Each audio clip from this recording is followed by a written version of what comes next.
have my loom here. You know, when you're in a sort of unfamiliar place, it's really nice to have familiar stuff.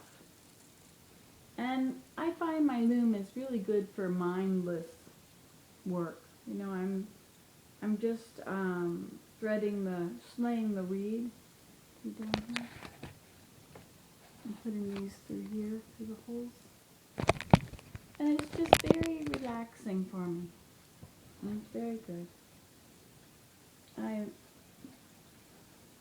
see there's a lot of places where the reed is, there's a lot of mess in this whole thing. You see, I made a mistake. When I removed all those things from the loom, remember I made all those tea towels for Christmas for the kids? Well, when I removed them, I forwarded the back beam a bit so things would stick through, and then I cut them.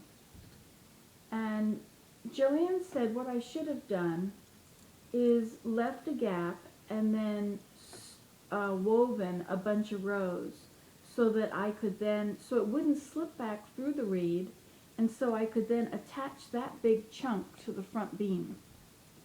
And then I wouldn't have to reslay the, see, I didn't think I would have to redo anything because it was all in front of the reed, cut perfectly and lots of room.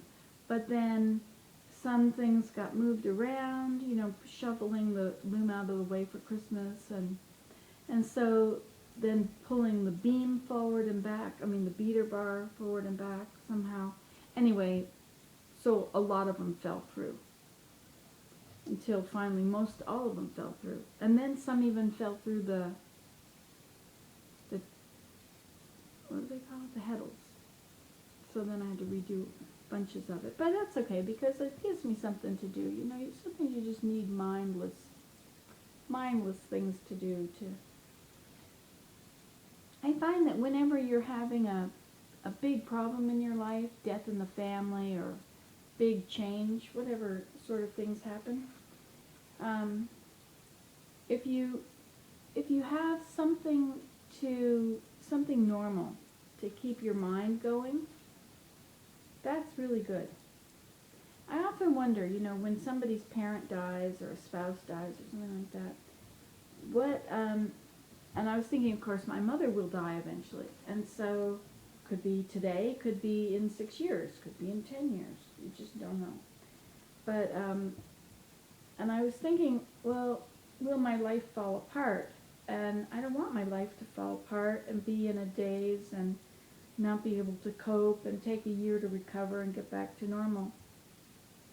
And I think that maintaining a schedule is really important. Of course, I don't have a schedule.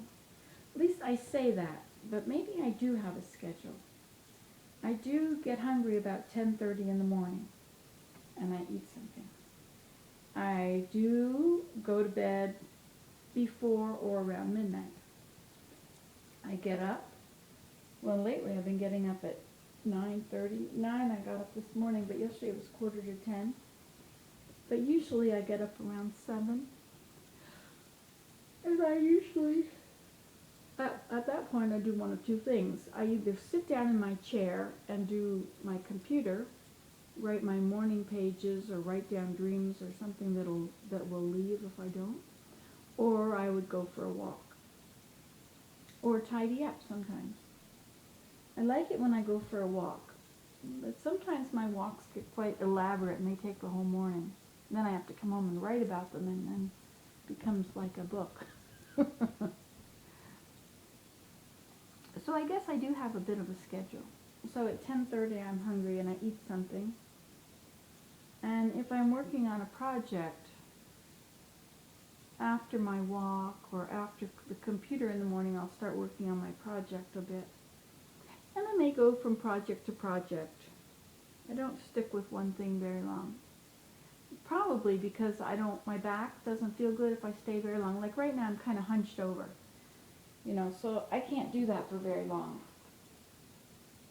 So the next thing I do would be to go for a walk, because then I can swing my arms and it lines up all my vertebrae again and I feel better.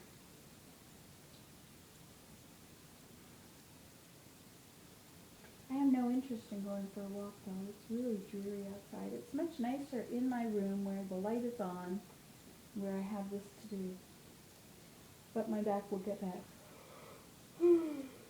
So I have two projects that I've got here. I've got my loom and I've got my knitting machine. And I'm going to set up my knitting machine and then stand up to do that. Oh, and there's another project. The driveway. There's a double driveway here. But when we got here, there was less than one opening to get in and park in the driveway. Because my son just rents cars. He doesn't own a car because it's easier in the city not to own one, but just to take transportation. But he's been renting a car lately. So we sliced it down so now it's a good lane. And then last night I used he's got a flat thing to chop. He's got that, so I chopped on the edge of this huge, and it's very frozen on top. There's like ice that's this thick on top of this huge thing of snow. And so I chopped it with that thing and Willem shoveled it. And we haven't opened the whole driveway yet. We've got it open enough now that we could pull in and park to the side and they could pull in and park. So it's, a bigger than maybe 1.5 entrance that can come into the inside. But we didn't do that yet. Finish that. We've got to do the rest to make it a whole too. Anyway, so that is the situation at hand. And so I am enjoying figuring out this mess. It's very good for me to have a mess to figure out. See, this one isn't even through a reed. Through the thing, but the rest are. So that was 1, 2, 1, 2, 1, 2. So now I should be on 3, 4, 3, 4, 3, 4. But something's wrong here. I'm missing a few threads. How can you be missing them? They were here when I started. So, look down here with me if you wish.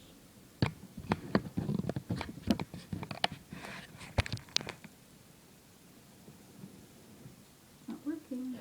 But anyway. So we've got, in here we've got 4, 3, 4. So 4, 3, 4. So we need another 3 there. So this one should be a 3.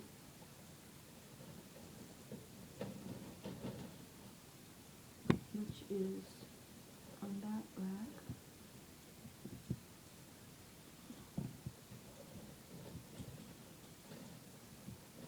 Tomorrow is my Mira meeting, so I'll have to go home and go to Mira, because I really like my Mira meeting. And it's my turn to make something on the loom. Okay. Alright, but now there are still, see this is, what is that anyway? 3, 4, 3, 4. I have 2 more things there, but I need 2 more threads. 3, 4. So I'll have to go find it. It must be over on the other side somewhere. Yes, I've definitely been leaning like this for too long. So what's this? What's this? Don't have any. What's all this? Hold everything.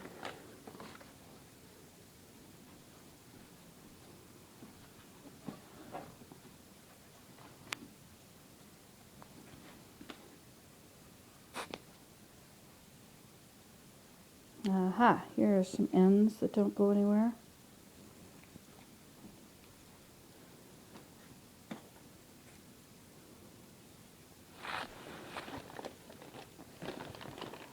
Going to be quite a little process to figure out where they go. Alright, I'm going to turn you off and upload you. Bye-bye. You keep smiling. Bye-bye.